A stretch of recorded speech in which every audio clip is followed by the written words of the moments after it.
Assalamualaikum warahmatullahi wabarakatuh. Bismillahirrahmanirrahim. Alhamdulillahi rabbil alamin. Lahul hamdu wa lahul fadlu wa lahul thana'ul hasan.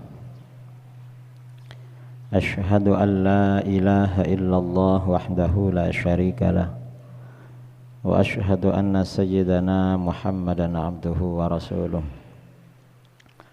Allahumma salli ala sayyidina Muhammadin tibbil qulubi wa dawaiha wa afiyatil abdani wa shifaiha wa nuril absari wa diyaiha wa qutil arwahi wa ghidaiha wa ala alihi wa sahbihi wa barik wa sallim. Amma ba'du.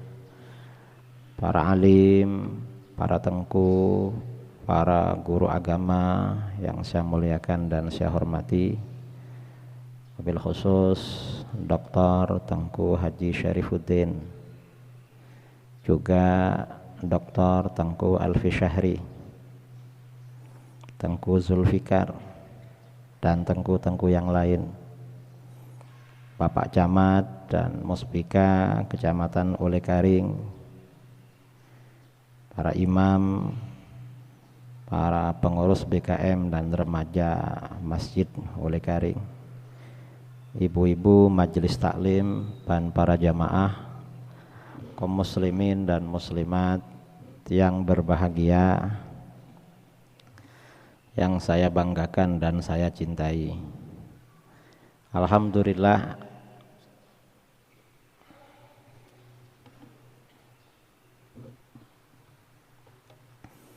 Alhamdulillah, bersyukur kepada Allah Subhanahu wa taala, pagi kali ini bisa bersilaturahmi bersama para jamaah di tempat yang istimewa ini, Masjid Olekaring. Mudah-mudahan perjumpaan ini berlanjut menjadi pertanda besok berjumpa di akhirat bersama baginda Rasulullah Shallallahu Alaihi Wasallam. Saya ke Olekaring sejak kemarin pagi, diajak minum kopi di depan sini. Saya tanya, kenapa minumnya di sini? Karena Pak Kiai besok subuh ceramahnya di sini. Jadi biar kenal minum kopi dulu katanya. Memang Aceh ini khasnya kopi, punya khas kopi Aceh. Di mana-mana buka warung kopi. Dan saya ke Aceh ini sebenarnya bukan sekali dua kali. Tadi malam sama Tengku Syarifuddin ditanya, Pak Kiai berapa kali ke Aceh? Saya sudah lupa berapa kali. Mungkin karena agak sering. Dan yang beda dengan saya di Aceh, saya dulu gak suka makan mie. Setelah ke Aceh pertama kali dikasih mie, saya mikir-mikir ini enak apa enggak ini. Akhirnya saya makan. Setelah makan mie Aceh, akhirnya jadi ketagihan. Kalau ke Medan atau ke Aceh atau ke Batam, Kuala Lumpur, sering cari mie Aceh, bikin ketagihan. Nah, saudara-saudara yang dimuliakan oleh Allah, kuliah subuh pada pagi kali ini saya akan membawakan tafsir tematik. Allah Subhanahu wa taala berfirman di dalam Al-Qur'an. Mengapa saya bawakan ini? Karena Aceh ini beda dengan provinsi lain di Indonesia, di mana di Aceh diterapkan syariat Islam. Kita ini sebenarnya senang kalau seluruh provinsi di Indonesia seperti Aceh menerapkan syariat Islam, tidak banyak maksiat. Ingin seperti itu, tapi belum bisa, dan mudah-mudahan Aceh tetap bertahan menerapkan syariat Islam. Karena saya perhatikan ada rongrongan dari pihak-pihak agar Aceh tidak menjalankan syariat Islam yang beberapa bulan ini beredar di media sosial itu. Allah Subhanahu wa taala berfirman di dalam Al-Qur'an, Alif Lam Mim, Dzalikal kitabu la raiba fihi hudal lil muttaqin alladzina yu'minuna bil ghaibi wa yuqimuna sholata wa mimma razaqnahum yunfiqun. Al-ayah. Alif Lam Mim. Alif Lam Mim itu artinya apa? Alif Lam Mim ini termasuk ayat mutasyabihat. Kata mayoritas ulama termasuk ayat mutasyabihat dan yang tahu maknanya hanya Allah. Dalam tafsir Jalalain dijelaskan Allahu a'lamu bi muradihi bidzalik. Allah yang mengetahui maksud Alif Lam Mim, yang lain tidak tahu, termasuk ahli tafsir. Itu pendapat mayoritas ulama. Kemudian dzalikal kitabu la raiba fihi. Dzalikal kitab. Adapun Al-Qur'an itu, Alkitab adalah kitab yang sempurna. Quran itu kitab yang sempurna, bukan hanya sekedar kitab, tapi kitab yang sempurna. La raiba fihi, tidak ada keraguan bahwa Al-Quran ini benar-benar datang dari Allah. Dan orang yang berusaha mencari-cari celah, kekurangan atau kesalahan Al-Quran agar orang ragu-ragu, itu tidak bisa. Al-Quran tidak ada keraguan, itu memang firman Allah. Sering terjadi ya di negara-negara barat, orang-orang orientalis, orang-orang Yahudi, orang-orang Nasrani yang anti-Islam. Mereka mempelajari Al-Quran, tujuannya apa? Mencari kesalahan Al-Quran. Akhirnya mereka masuk Islam. Dan banyak kisah-kisah mu'allaf di negara-negara barat, di Eropa dan Amerika, berangkat dari mencari kesalahan Al-Quran, malah dirinya yang salah, lalu masuk Islam. Mengapa? Al-Quran itu tidak ada keraguan bahwa Al-Quran ini memang benar-benar datang dari Allah.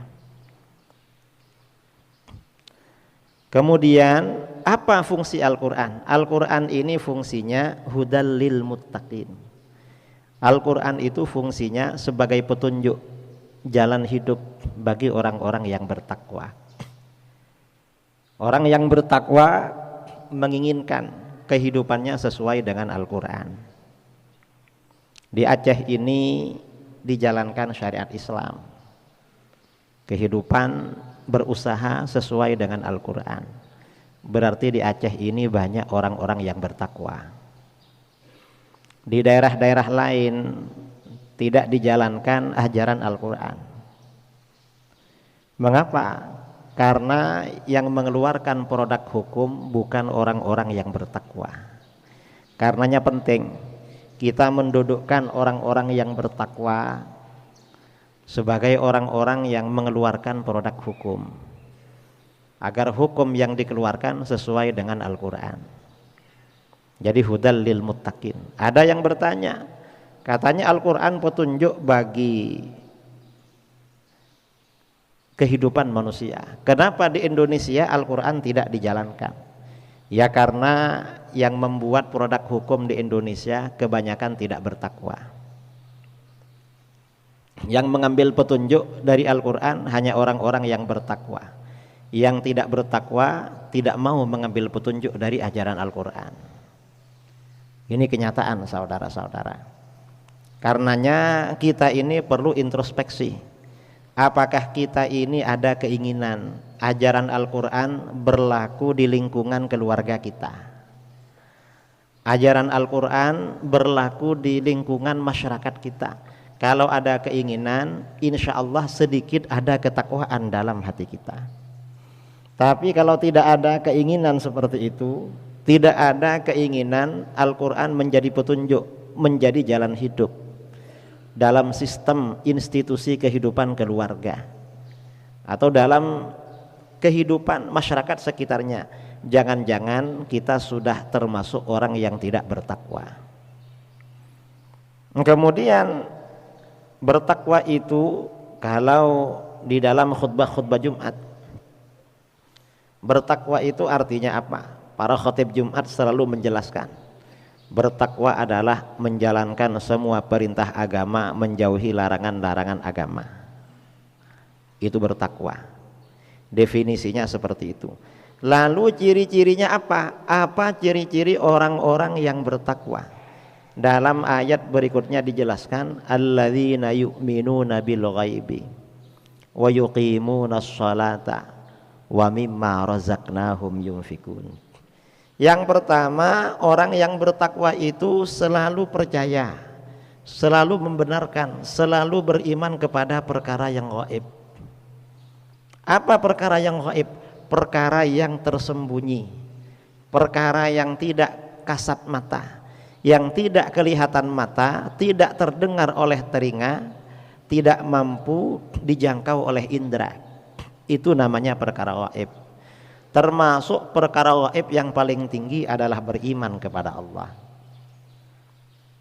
Jadi ciri-ciri orang yang bertakwa itu pertama beriman kepada perkara gaib, beriman kepada Allah, termasuk beriman kepada malaikat, beriman kepada surga, kepada neraka, kepada jin, beriman adanya setan, beriman juga tentang kehidupan alam barzah, kehidupan alam kubur, dan perkara-perkara gaib yang lain. Dan sekarang ini keimanan terhadap perkara gaib itu dirongrong. Mulai ada kelompok-kelompok yang mengajak kita agar kurang percaya atau bahkan tidak percaya kepada perkara-perkara gaib. Hati-hati dengan itu. Ahlus sunnah wal jamaah ini golongan yang selalu berusaha agar kita selalu beriman kepada perkara gaib. Kelompok-kelompok di luar ahlus sunnah wal jamaah ini biasanya mengajak untuk mengurangi keimanan pada perkara-perkara gaib.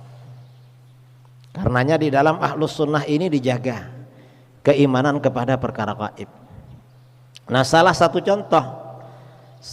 contoh keimanan pada perkara gaib yang akhir-akhir ini mulai berkurang.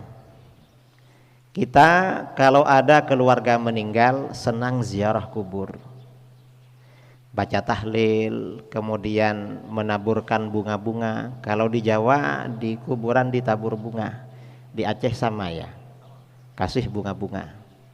Kadang kalau gak dikasih bunga-bunga ditanami pohon di atasnya, biar bunganya tiap hari selalu ada tanpa ditanam.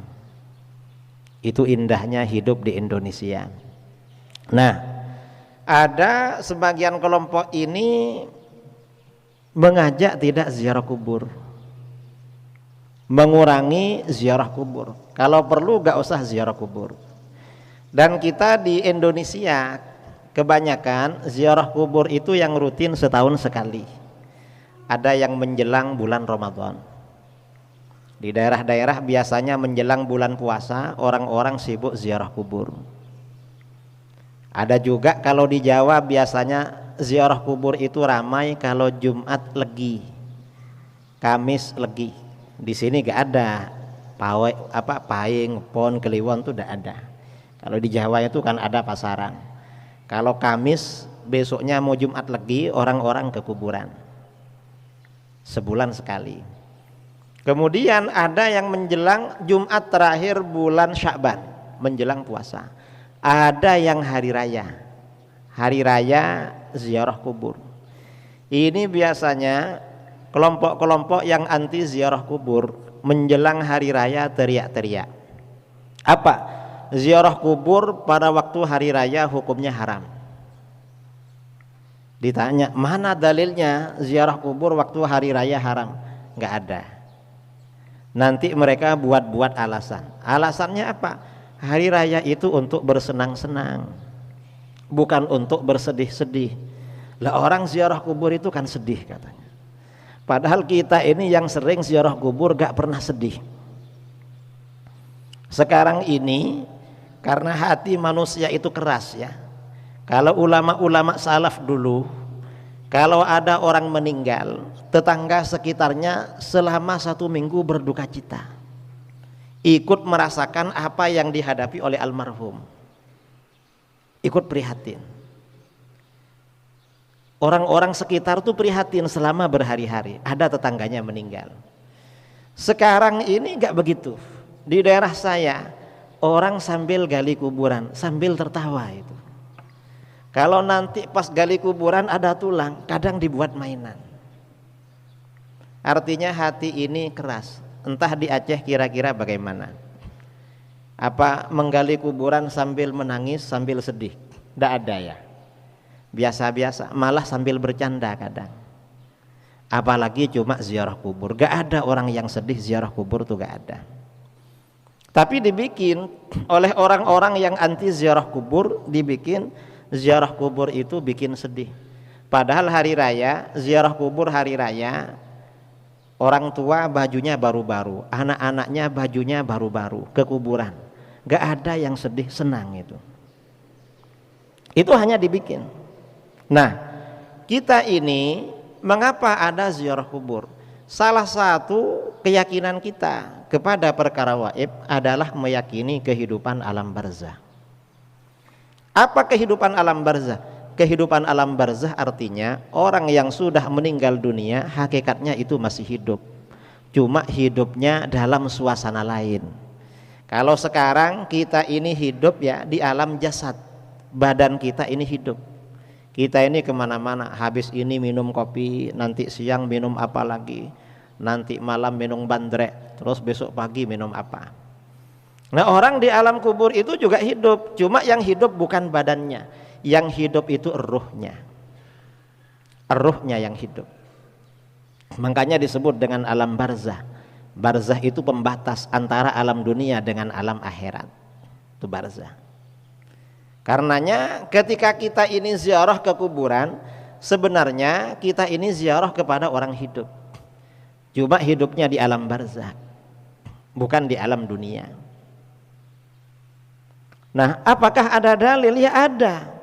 Keimanan pada perkara gaib itu tidak pernah lepas dari dalil. Di dalam Al-Quran, Allah Subhanahu wa ta'ala berfirman di dalam Al-Quran, wa qul i'malu fasayarallahu amalakum wa rasuluhu wal mu'minun. Katakan Muhammad, i'malu, lakukan apa saja yang kamu mau.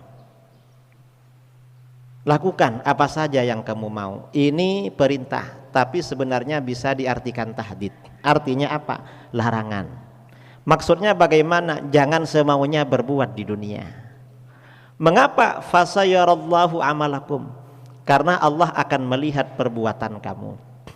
Kalau Allah melihat perbuatan kita, ini sudah maklum.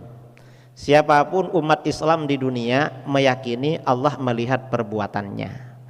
Karena Allah melihat perbuatan kita, maka semua perbuatan kita dibalas oleh Allah. Kalau perbuatan kita baik di dunia kita diberikan kehidupan yang baik. Pikiran selalu tenang, keluarga juga tenang. Tapi kalau perbuatan di dunia tidak baik, kalau maksiatnya bersifat sosial, maka musibah yang datang secara sosial. Artinya ada kemaksiatan dibiarkan oleh masyarakat sekitar, musibahnya sosial. Tapi kalau kemaksiatannya privasi, pribadi, orang lain nggak tahu, ya musibah secara pribadi nanti dibalas oleh Allah. Karena Allah Maha tahu. Kemudian di dalam ayat tadi yang tahu perbuatan manusia bukan hanya Allah, tetapi juga wa rasuluhu. Rasul mengetahui perbuatan kamu.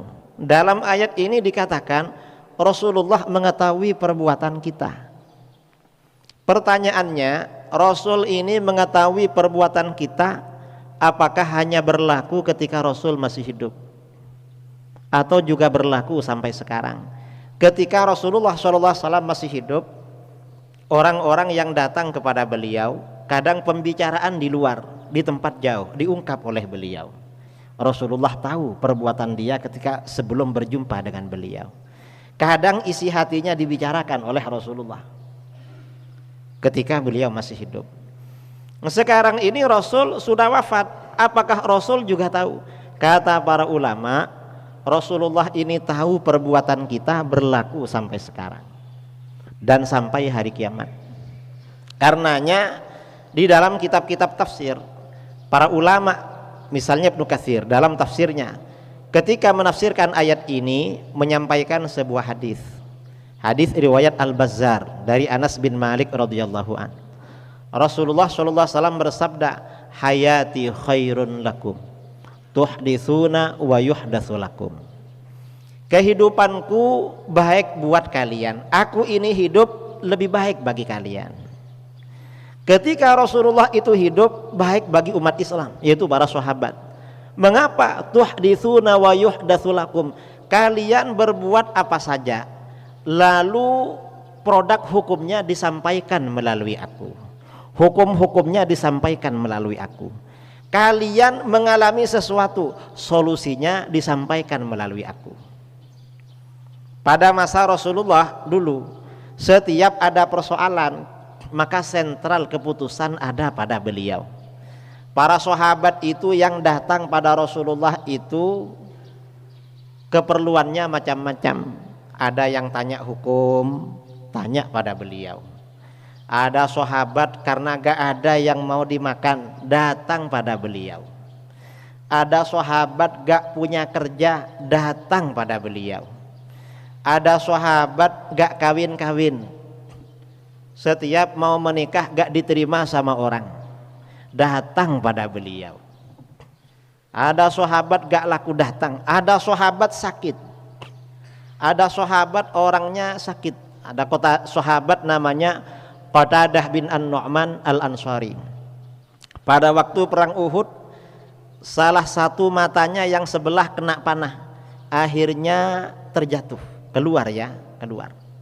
Selesai perang, dibawa matanya yang sebelah, dibawa menghadap Rasulullah. Ada apa Qatadah? Rasulullah, ini mata saya jatuh keluar, kena perang kemarin. Tolong Rasulullah kembalikan lagi.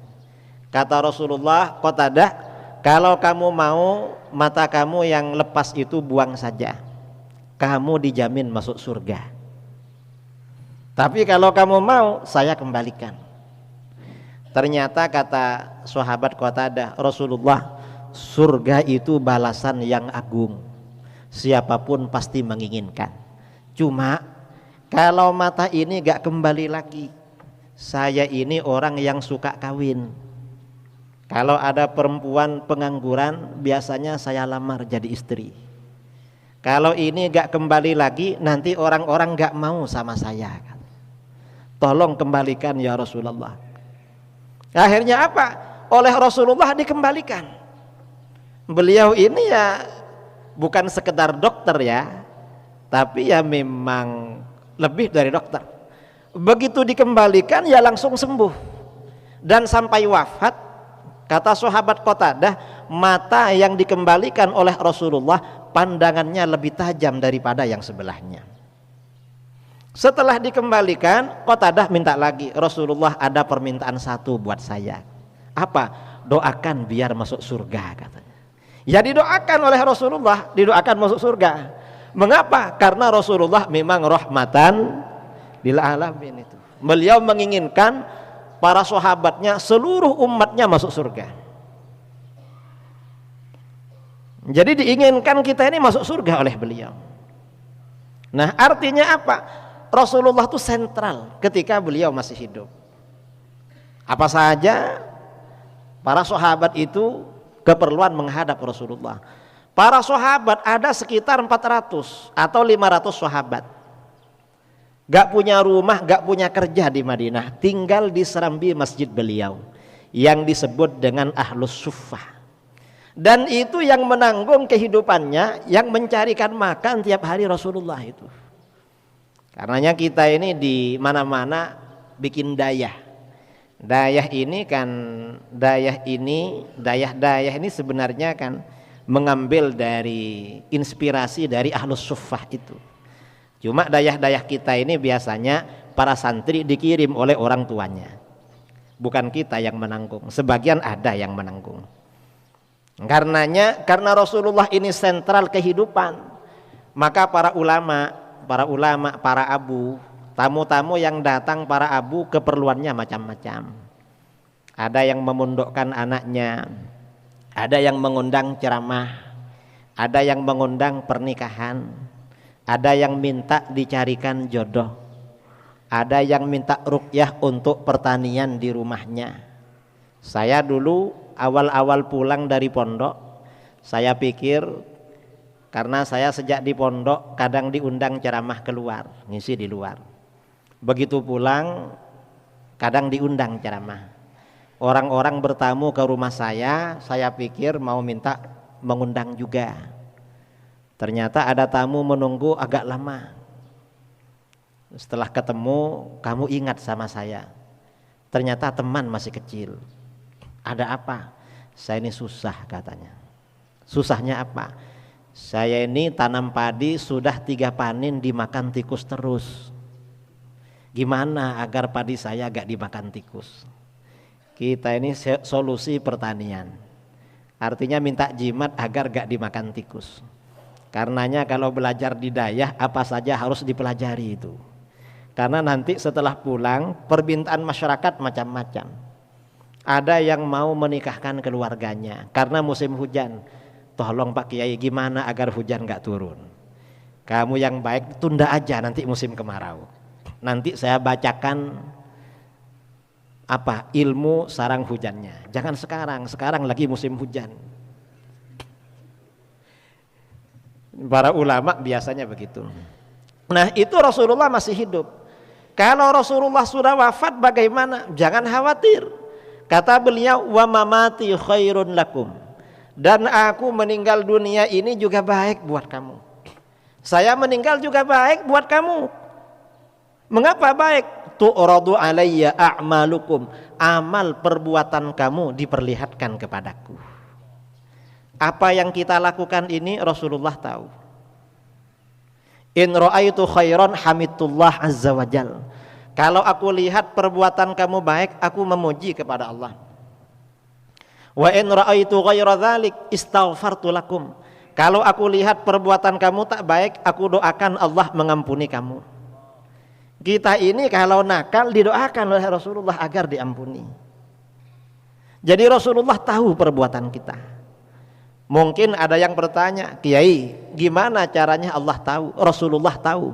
Rasulullah kan ada di Madinah, kita ada di Olekaring.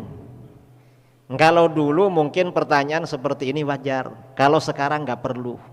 Mengapa? Sekarang sudah ada HP Android, ada live streaming.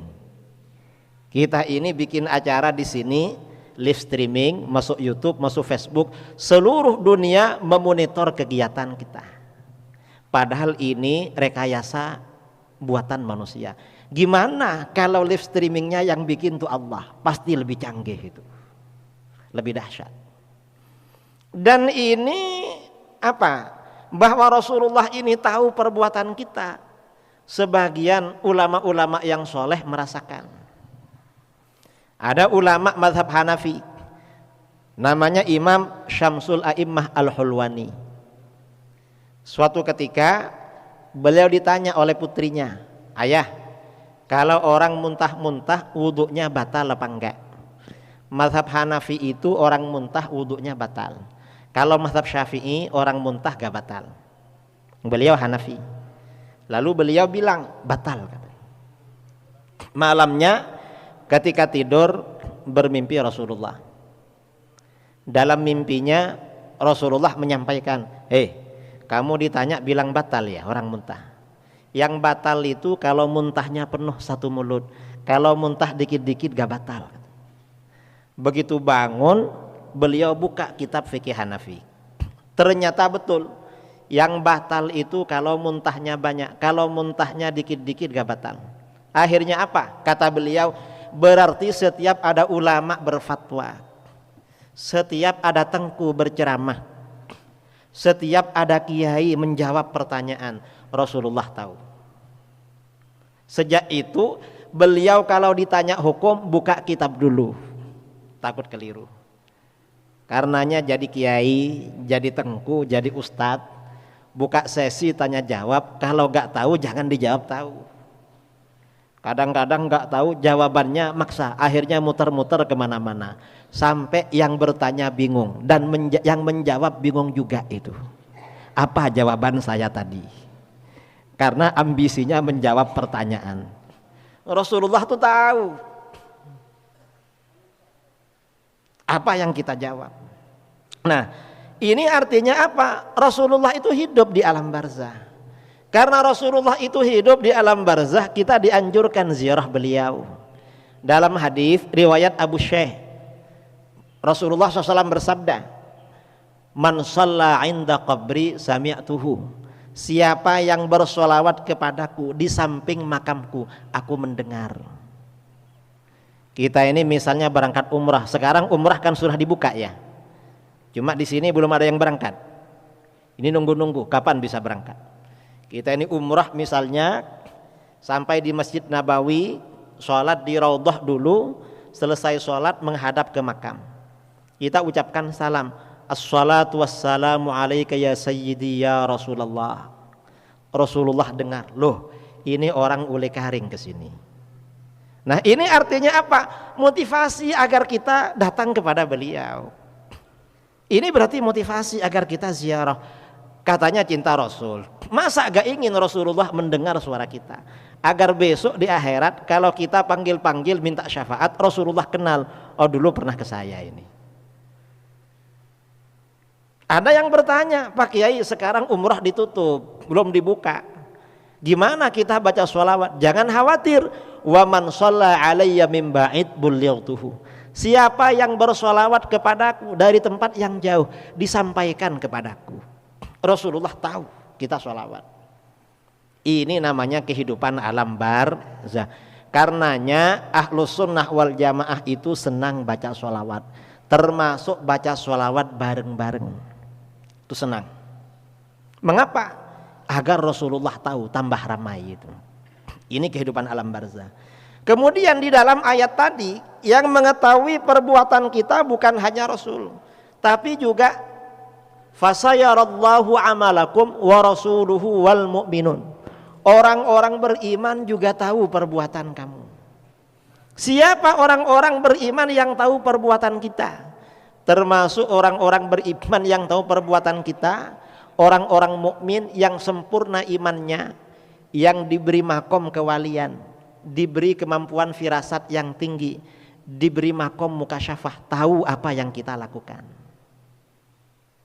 Saya ini pernah ya. Tapi sebagian orang-orang mukmin yang sempurna. Kalau para sahabat kan memang banyak yang sempurna, tahu mana yang munafik, mana yang bukan tuh tahu. Saya pernah ya, tahun 2004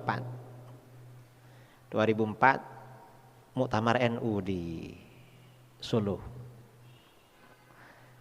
Waktu itu ada kecelakaan pesawat, ada sebagian kiai meninggal. Selesai di tengah-tengah muktamar itu ziarah ke salah satu Habib Ali Al-Habsyi, terkenal kasyaf memang. Di perjalanan kami waktu itu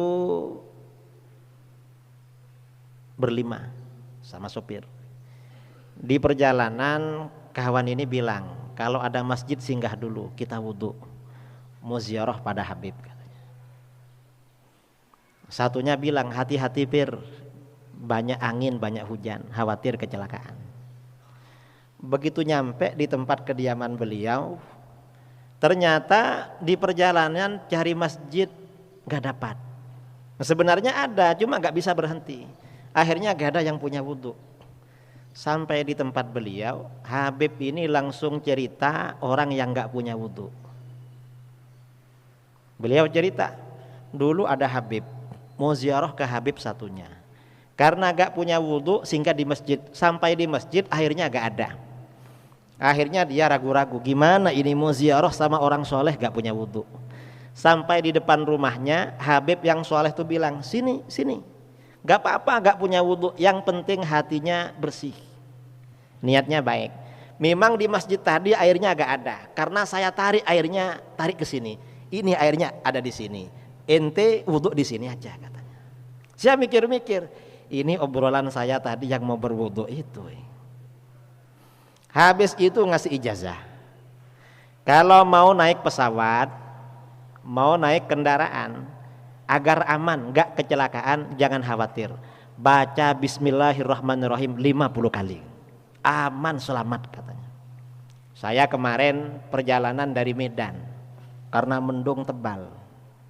Pesawatnya pesawat kecil.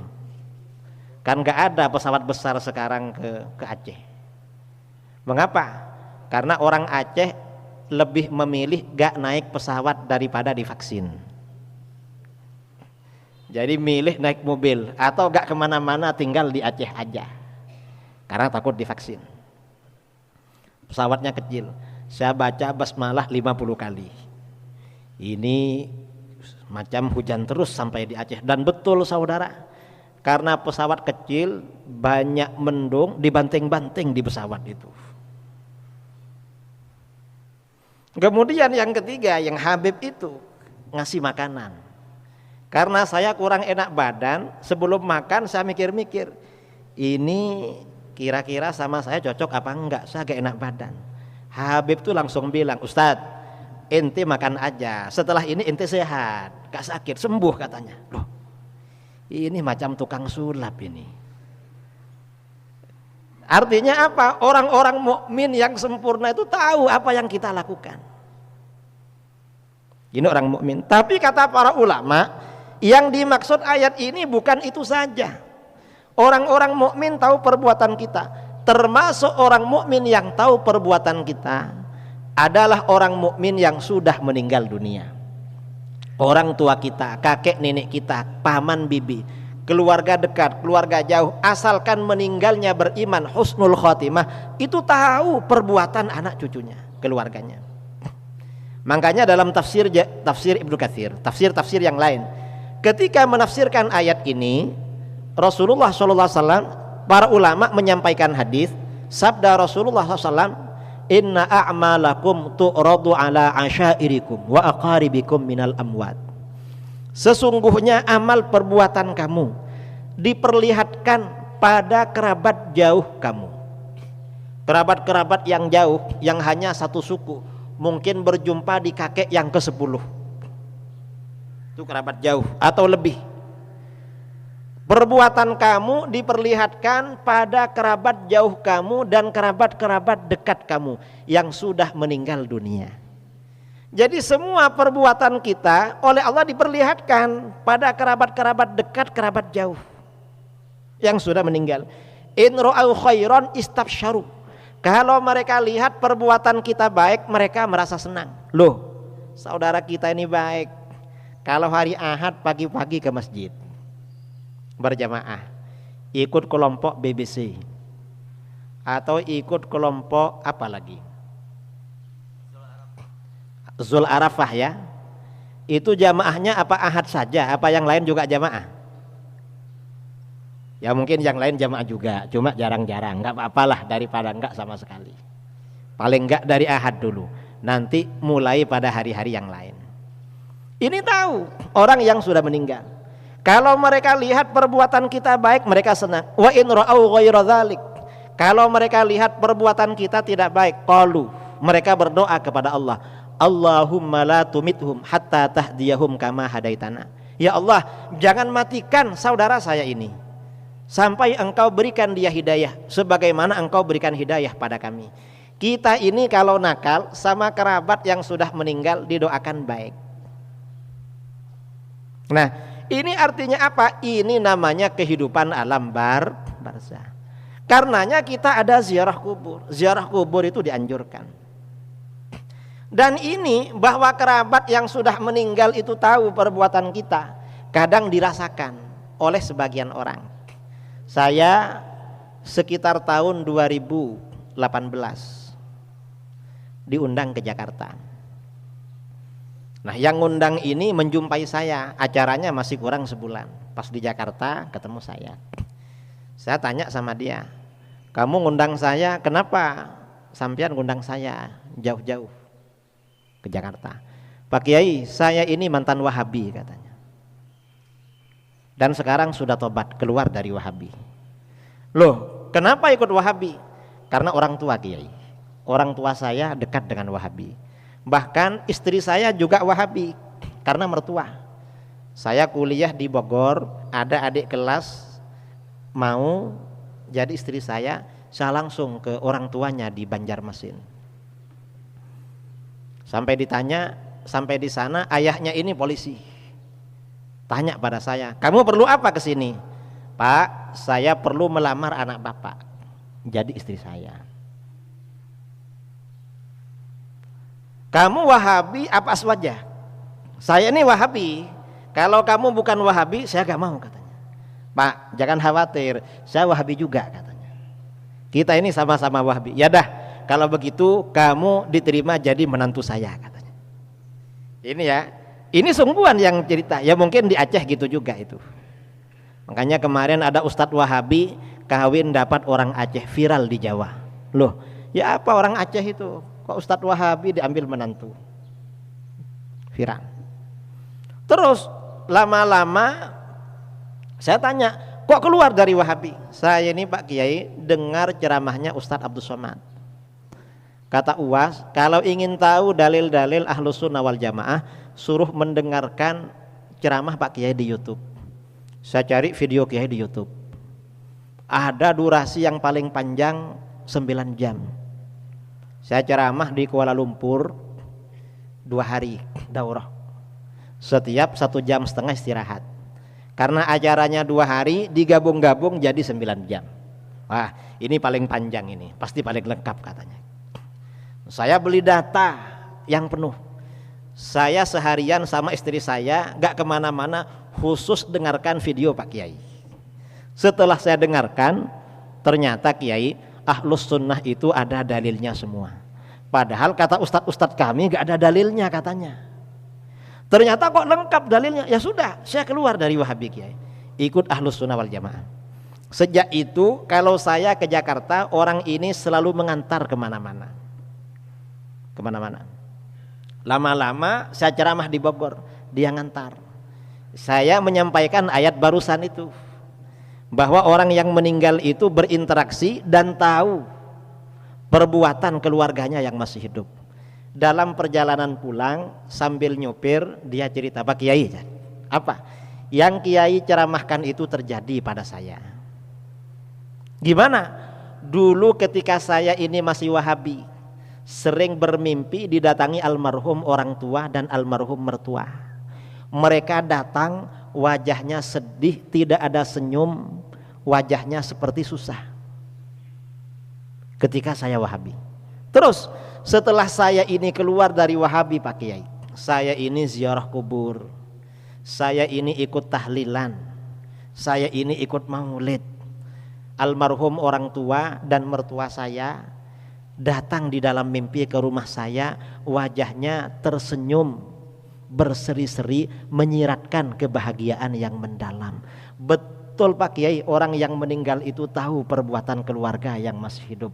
Saya semakin mantap mengikuti Ahlus Sunnah wal Jamaah. Habis itu kirim WA ke saya, kirim gambarnya mobil. Apa ini? Pak Kiai, saya beli mobil baru katanya. Loh, kok beli mobil baru? Saya pikir apa mau dikirim ke saya ke Jember. Kenapa beli mobil baru? Pak Kiai kalau ke Jakarta, kalau ngantar Pak Kiai biar tambah nikmat, biar tambah bagus katanya. Karena dulu mobilnya sudah agak lama, ini mobil baru. Biar kalau ceramah kemana-mana aswaja tambah hebat, karena mobilnya baru. Ya dah, gak apa-apa. Nah artinya apa? Orang yang sudah meninggal dunia itu tahu perbuatan kita yang masih hidup. Karena orang yang sudah meninggal itu tahu perbuatan kita yang masih hidup, ada interaksi. Kita ini kalau ziarah kubur mengucapkan salam, mereka membalas salam kita. Hadis sahih ya, Rasulullah SAW bersabda, la yamurru ahadukum ala qabri akhihil mu'min kana ya'rifuhu fid dunya fayusallimu alaihi illa arafahu wa radda alaihi salam.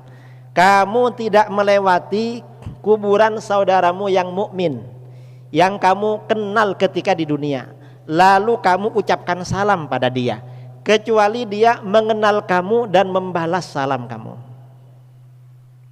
Kita ini lewat kuburan orang yang kita kenal, kita ucapkan salam, dia kenal dan membalas salam kita.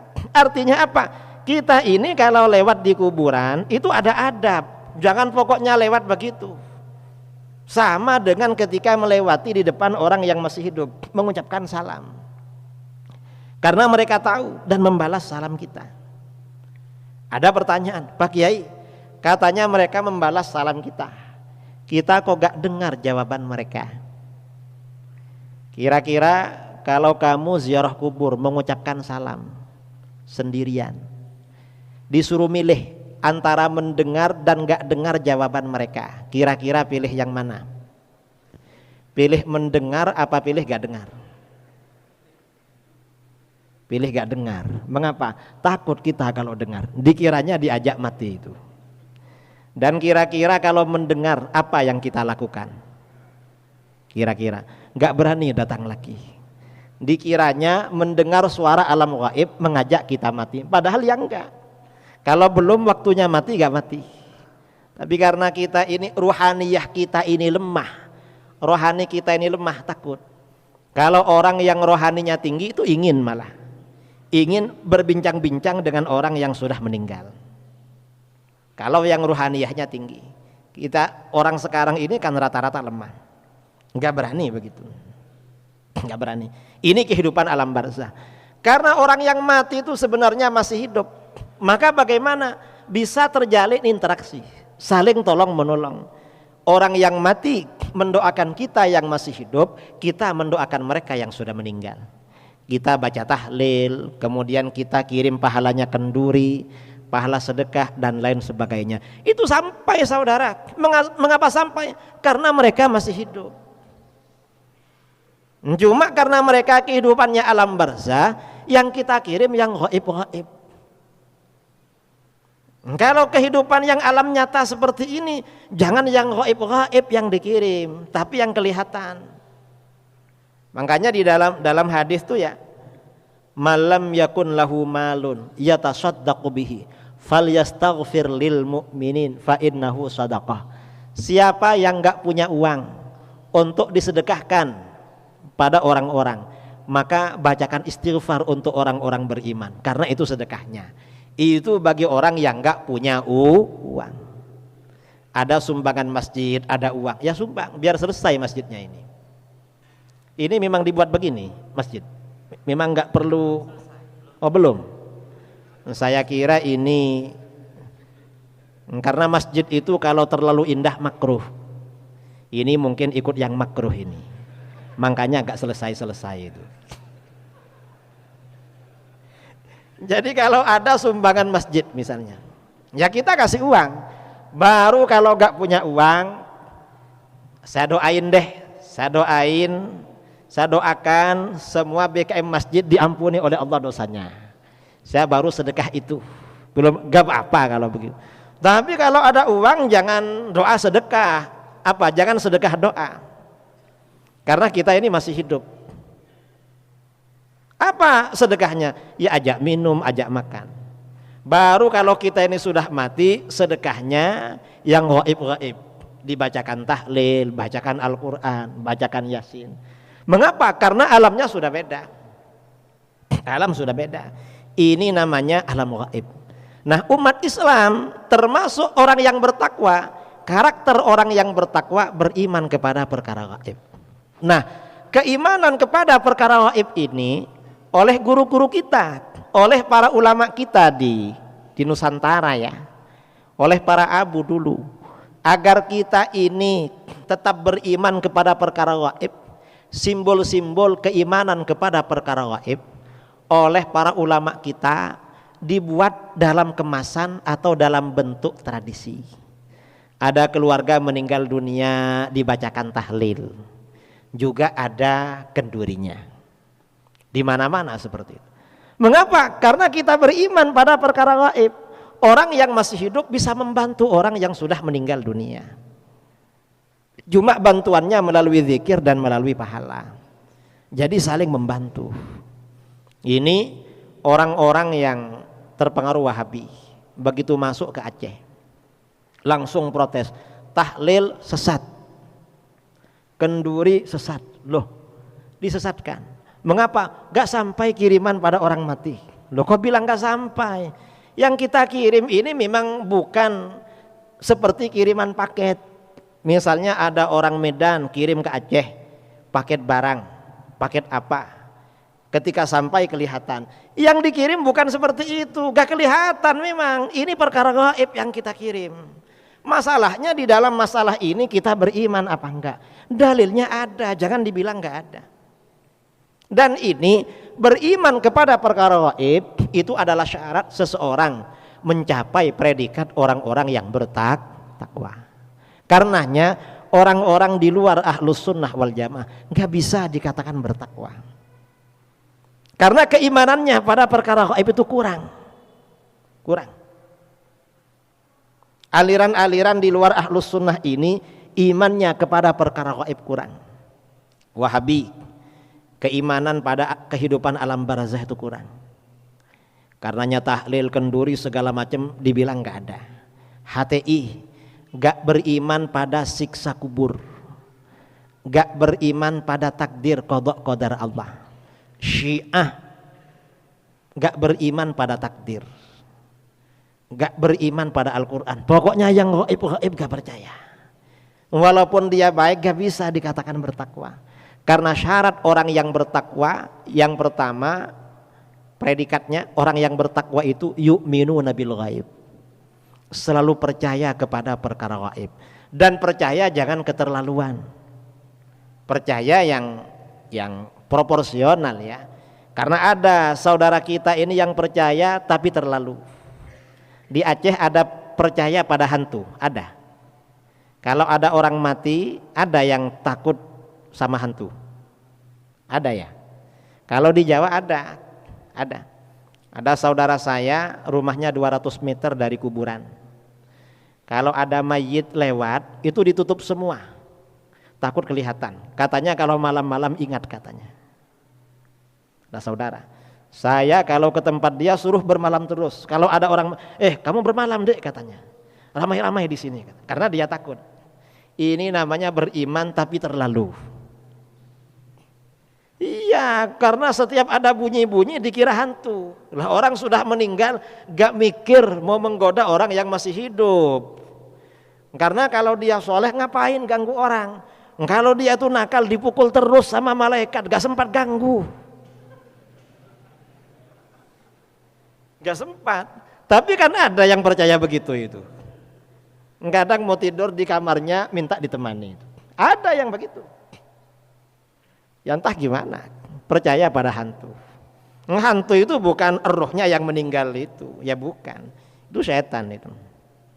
Untuk mengacaukan suasana. Itu namanya percaya berlebih-lebihan. Kemudian yang kedua, alladzina yu'minuna bil ghaibi wa yuqimunas shalah. Orang-orang yang mendirikan salat. Orang yang bertakwa itu orang yang mendirikan salat. Kita ini kira-kira sudah sampai mendirikan sholat apa belum? Karena yang dimaksud mendirikan sholat itu tidak hanya sholat secara formalitas. Sholat formalitas itu bagaimana? Orangnya ada di masjid, menghadap ke kiblat, gak bergerak-gerak, tapi pikirannya ada di kedai, pikirannya ada di sawah, pikirannya ada di mana-mana. Ada yang begitu. Itu kita semua seperti itu. Ada guru saya ya, seorang ulama sufi waliullah, bilang sekarang gak ada orang sholat katanya. Yang ada itu ngelamun di dalam sholat, menghayal, melamun dalam sholat. Kita ini kalau kunci lupa tempatnya, lalu sholat, kira-kira ingat apa enggak? Langsung ingat, oh iya tadi datang dari sana, terus ke sini, jumpa ini, taruh di sini tadi, ingat. Makanya ada orang datang kepada Imam Abu Hanifah, guru, saya ini kehilangan kunci, saya lupa tempatnya di mana. Kata Imam Abu Hanifah, coba kamu sholat yang khusyuk, nanti ketemu katanya. Begitu sholat langsung ingat saudara, langsung ingat. Artinya apa? Kita ini masih belum predikat mendirikan sholat, kita ini hanya sekedar sholat aja. Paling yang dinikmati imamnya bacaannya enak, itu aja. Pikirannya kemana-mana. Nah kita ini perlu ditingkatkan. Sholat itu tidak hanya sekedar sholat secara formalitas, tetapi bagaimana sholat kita ini benar-benar tegak. Dan ini kata para ulama sufi, sholat itu agar seperti itu banyak yang diperlukan. Apa yang diperlukan? Hati menjadi terang. Agar hatinya menjadi terang, kata ulama sufi, bertaubat kepada Allah. Setelah bertaubat, beristighfar, banyak memohon ampunan kepada Allah, kemudian banyak berzikir. Setelah banyak berzikir, lakukan kholwat, jauhi hiruk pikuk gemerlapnya kehidupan dunia. Baru di dalam sholatnya nanti benar-benar mendirikan sholat kepada Allah. Kita ini masih belum mendirikan sholat, masih sekedar sholat secara formalitas itu. Kemudian setelah itu, wa mimma razaqnahum yunfikun. Orang-orang yang bertakwa ciri khasnya adalah sebagian rizki yang diberikan oleh Allah pada mereka, mereka sedekahkan, mereka belanjakan. Ada yang kewajiban zakat, dizakatkan. Ada yang tidak kewajiban zakat, karena zakat sudah terbayar, maka banyak bersedekah. Nah kalau begitu dan ayat-ayat berikutnya, baru seseorang itu mencapai predikat muttaqin, orang-orang yang bertakwa. Di mana orang-orang yang bertakwa tadi senantiasa menginginkan suasana kehidupan dalam institusi rumah tangganya maupun kehidupan sosial di sekitarnya sesuai dengan ajaran Al-Quran yang disebut dengan hudal lil muttaqin. Nah barangkali ini yang perlu saya sampaikan dalam acara kultum ini pagi ini, namanya kultum. Kultum itu artinya apa? Kultum itu kalau sebentar namanya kuliah 7 menit, kalau lebih panjang lagi kuliah 17 menit, kalau lebih panjang lagi kuliah 70 menit, kalau lebih bebas lagi kultum itu artinya kuliah terserah antum. Kita ini suka-suka, kan sekarang hari Ahad kan, kita gak ada kerja kemana-mana. Karena ini gak ada kerja, habis ini katanya ada sesi tanya jawab. Silahkan yang mau bertanya, pertanyaannya bebas, boleh tanya apa saja. Waktu saya serahkan kepada pemandu acara memimpin jalannya sesi tanya jawab. Kurang lebihnya mohon maaf. Assalamualaikum warahmatullahi wabarakatuh. Alhamdulillah, sama-sama kita ucapkan terima kasih